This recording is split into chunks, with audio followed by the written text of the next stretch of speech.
Vice News is reporting on an unfortunate situation that some of us warned you would happen. Months ago, I warned you about this. They say, quote, U.S. military officials admitted late Friday that a unit of Syrian rebels trained and equipped by the U.S.-led coalition likely surrendered their supplies to al-Nusra Front, Al-Qaeda's affiliate in the country. The announcement came after U.S. Central Command Wednesday assured journalists that all coalition-issued weapons and equipment are under the positive control of the NSF, which, by the way, stands for the New Syrian Force, a paramilitary group sanctioned by the U.S. They say that statement was issued in an effort to counter reports that the NSF had handed over their supplies to the Al-Qaeda affiliate upon entering Syria, and in response to a post on a Nusra Front-linked Twitter account that purported to show the group in possession of coalition equipment.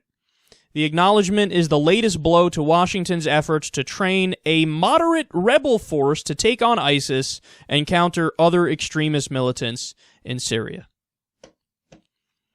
You can go back, I probably warned you about this 812 times. I mean, and it comes from the Democrats, it comes from the Republicans, it comes from everybody in our ridiculous country when we're trying to figure out how to handle a problem overseas. Gosh, let's think about this. Let's find moderates, arm the moderates, and then hopefully they'll overthrow the government and be really kind to us, and we'll have control of the region. And in Syria, you're playing with fucking fire. So when you go back to the original issue in Syria, you had President Obama, Democrats, and Republicans all harping away on the same page saying what?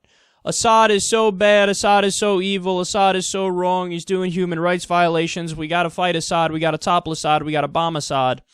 Now, they didn't do that. Cut to a year later after that, and the U.S. flipped sides in the war completely. So they were talking about, oh, Assad, evil, tyrant, dictator, take him down. A year later, they're like, yeah, we might need to go into Syria to, like, kind of help Assad a little bit, because the people fighting him are now ISIS and Al-Qaeda, so what are we supposed to do, man? What are we supposed to do? And then, of course, we started with the bombing campaign in Iraq and Syria, and then recently we learned, in our infinite stupidity, we're gonna focus on ISIS, but if we happen to see some Syrian forces loyal to Assad, fuck it, bomb them too. So wait, we're getting in the middle of a civil war in Syria. Where have I seen this before? Oh, that's right, in Iraq, when we got in the middle of the civil war there under George W. Bush, and how did that work? It worked horribly. It didn't work. What the fuck are we doing there?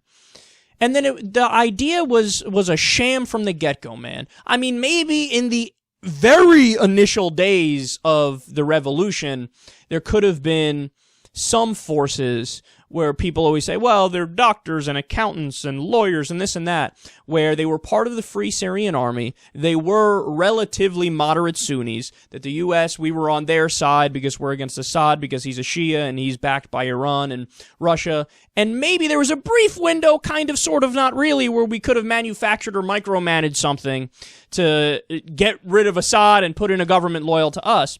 But that window was gone very quickly, because it turns out, typically, moderates are not a fan of war.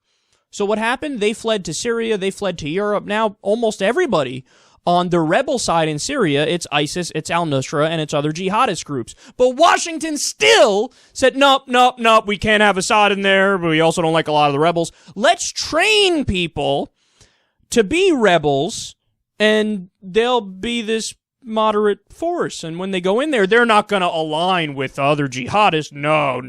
They're going to take on the jihadists, and they'll take on Assad. That's what these fucking idiots thought. And then what happened? The second that these U.S.-trained rebels get into Syria, they go to Nusra, they're like, here you go, here's all of our weapons. Guys, there were reports, not that long ago, which said that the second Washington promised to give weapons to the Syrian rebels, the day after, those same rebels said, we just called a truce with ISIS. The Obama administration's like, wait, what? We thought we were arming you to fight ISIS and to fight Assad. They're like, no, we're gonna align ourselves with ISIS because they're also fighting Assad.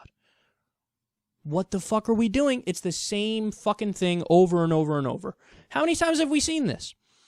And then remember, when I read this, I think, are they even really that upset? Because remember, General Petraeus said what recently? we should try to arm, quote, moderate Al-Qaeda members. Here you go, buddy. First of all, what is a moderate Al-Qaeda member? I didn't know that was a thing. It's like saying I want to find a moderate Nazi. What are you saying? A moderate Al-Qaeda member? What are you saying? Well, here you go. You got what you wanted. And I love how they're like, oh my, I can't believe this happened. Who could have seen it coming? Me! Me! A fucking YouTube host who's 27 years old, who just follows politics. I could have seen it coming, and I'm not the only one. I'm not just tooting my own horn here. It was relatively obvious to anybody who knew about international affairs and hasn't drunken the imperialist Kool-Aid or the American exceptionalist Kool-Aid where they think we can micromanage everything around the world and have the better outcome happen. It turns out almost never, maybe a tiny percentage of the time, do we get a better outcome when we get involved.